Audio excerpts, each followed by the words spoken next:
We're back at it again with another penny hunt and fill episode. This is going to be episode 73, and we have boxes 131 and 132 to hunt.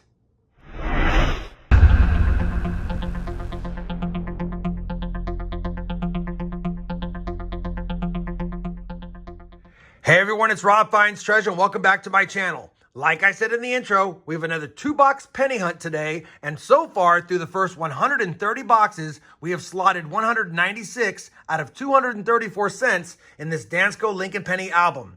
Now, obviously, the mission is to hunt as many boxes as we can and fill as many spots as we can in this book, although there are some pretty tough ones that we're probably not going to find. We'd like to make as much progress as possible, and hopefully, one or both of these boxes can slot another cent or two.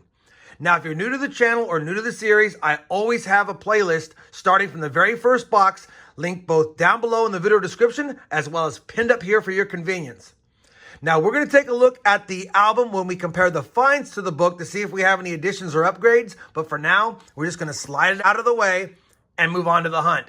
Now, typically, I have to open my penny boxes up to make sure that they're circulated cents, but these kind of boxes have the holes in the bottom. We definitely have circulated cents to hunt 100 rolls. Let's get right into it. Let's go ahead and crack open this very first box and see if we have any fancy wheat cent enders on the top side.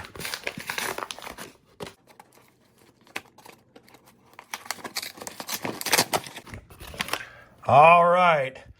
You know, it's been a while since we've seen any wheat cent enders in my hunts, so I don't see any again this time, but it doesn't matter what's on the outside of the rolls. It matters what's on the inside. Now, you guys know the drill. We're going to start cracking into rolls, and once I have a find, I'll bring you back in. And for those curious, I do have links to all of my coin hunting mats listed both down below as well as pinned up here for your convenience. So if you'd like one, check out the links.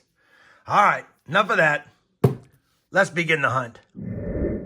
Roll number 3 of the hunt will give us our first wheat cent find of the hunt. Reverse facing. And that's going to be a 1954 S. Thought it was an S, wanted to make sure. Definitely a little bit lower mintage being from San Francisco, but pretty common also, though, in pretty decent shape. Nice start to the hunt. 1 wheat cent on the board.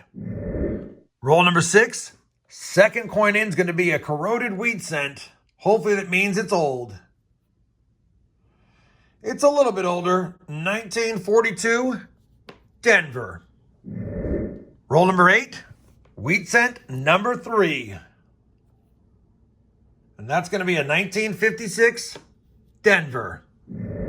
Figured I would take just a second to tell you that I do check for RPMs and OMMs on wheat cents, but they have to have value for me to look for them. Now, we just saw a 1956D, and I did scope it off screen, and there is no RPM, but there are 3 RPMs you want to look for on the 1956 Denver. So if I go to Variety Vista and I bring up the 1956 Denver year, you do want to take a look for the 501 RPM. It's a pretty easy one to see. You clearly have a D over D right here, and they label it as Southwest because it is south and west of the original mint mark.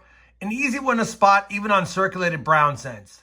There's also a 502, which is a separated northwest, and I'll bring up the image so you guys can see it better. There's a slight image of a D underneath the 9 in 1956. That one's harder to see on circulated brown examples, but it is one you would look for as well. And then, of course, the creme de la creme would be the 508, which is the D over shadow D, and there is a slight bit of a D below south of the mint mark. Now, those are 3 that you do want to look for. The problem is if I bring up PCGS's price site and show you what they're worth, even on the 56Ds, if you find one in a mint state red 63, PCGS MS 63 red, the 501's only a $45 coin, the 502's a $75 coin, and the D over shadow D is only a $60. They only become valuable in red condition when you hit that MS 64, 65 or higher. So checking for brown circulated RPMs in 1956D as an example, there really is no ROI if you submit them. So that's why I don't look for them as often on camera as some of you may ask. Anyway, just wanted to point that out. It is a good idea to definitely check for RPMs and OMMs, especially on your red or red-brown cents, or even high mint state brown cents in general. But a lot of the ones I come across don't qualify. All right, now let's get back to the hunt. Just wanted to point that out for you guys. That way you have some information. We're on roll 15, and we have our fourth wheat cent of the hunt, reverse facing, 55 Denver. Roll number 30, and we have found a wheat cent number 5, obverse facing us, a 1957 Denver. Roll number 34 is going to give us our first Canadian cent of the hunt. It's Queen Elizabeth II, 1976. Same roll, and we have wheat cent number 6, and it's going to be that elusive 50D. Not elusive in the cents, but elusive in the nickels for sure. Well, we finished that first penny box, and while it wasn't loaded with any finds, we did have 6 wheat cents, and I'll take that to start. We also found that Canadian, a couple of 59s, 2 pretty nice red cents. The 64D is fantastic. The 77 is pretty nice as well. And then 169S, not the DDO. As far as copper went, pretty good cup. Just over half the copper cup is already filled through the first box, which means we'll probably fill it, or at least maybe fill it, after the second box. Let me go ahead and clear away the discard box, slide that over, and we'll do a live box opening next. All right, box number 2 of the hunt. Hopefully we see a little more wheat cents, maybe some older ones. The oldest right now is only 1942. So we definitely need to see some more older cents if we're going to add any slots to the book. As far as how this box looks, don't see any wheat cent enders, but it does look like there's a lot more copper cents possibly in this box. And the last box was pretty good already. So you guys know what we got to do next. We got to start opening rolls, see if we can find some wheat cents and or some varieties. I'll be back with my first find, hopefully sooner rather than later. Our first wheat cent of box 2 is going to come in the 10th roll of the box or the 60th of the hunt. It's going to be a red colored wheat cent, and it looks like it's going to be a 51 Denver. Roll number 23 of box 2 is going to give us another wheat cent, reverse facing, and it's going to be another 1957 Denver for our 8th. Roll number 74 out of 100, and now we have our 9th wheat cent found.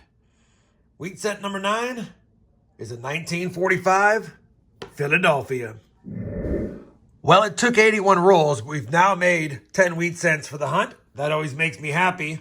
This is just going to be a 1953 Denver, though. Not one we need, but double digits on the board. Roll number 93, wheat cent number 11. It's just a 1956 Denver, but at least we made 11 now.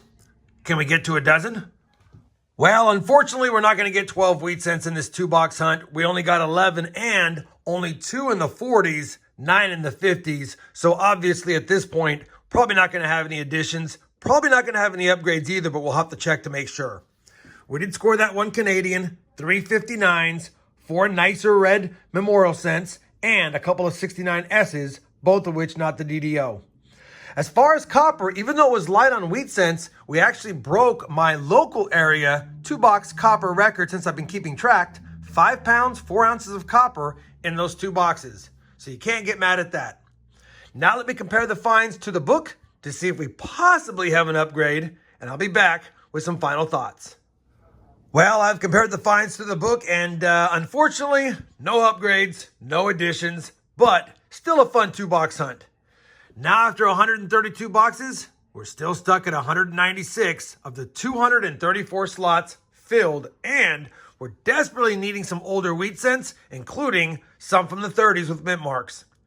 Hopefully, despite the lack of additions and upgrades, you guys still found this 2-box penny hunt fun. If you did, I'd appreciate that thumbs up. And as always, everyone, happy hunting, and thanks for watching.